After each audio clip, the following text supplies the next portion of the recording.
এই দর্শক কুমিল্লা বিশ্বরোড পাড়িলাম। দোয়া করেন ভাই, দেশের দৃশ্যই আলাদা, আসলে মনোরম পরিবেশ। এমন দেশটি কোথাও খুঁজে পাবে না কো তুমি, সকল দেশের রানী সেজে আমার জন্মভূমি। কবির কলমে লেখা গেছে, কিন্তু কথা কিন্তু সত্য, খণ্ডনের মতন কোনো রাস্তা নাই, বুঝছো? এই হলো আমাদের কুমিল্লা।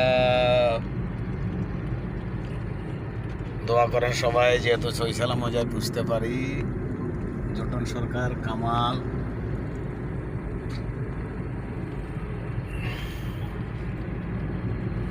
আর কত ভাই, চোখ শান্তি। হ্যাঁ, চোখের শান্তি আসলে বাংলাদেশে যত কিছু, কারণ এগুলা মনোরম পরিবেশ তো, আর ওয়েদারের কারণে বাংলাদেশের ওয়েদারও ভালো আছে। হ্যাঁ, ওয়েদারও ভালো আজকের অন্তত পক্ষে। আকাশটা দিয়ে নেটে সামনে সব এই যে আকাশ, আহারে বাংলাদেশের আকাশটাই আলাদা। যা দেখলাম বাংলাদেশের আকাশও আলাদা, আকাশ বাতাস। ধরেন যায় না ভালো লাগে ভাই, যত কিছু না খাই হলেও বাংলাদেশও ভালো লাগে। ভালো থাকবেন সবাই।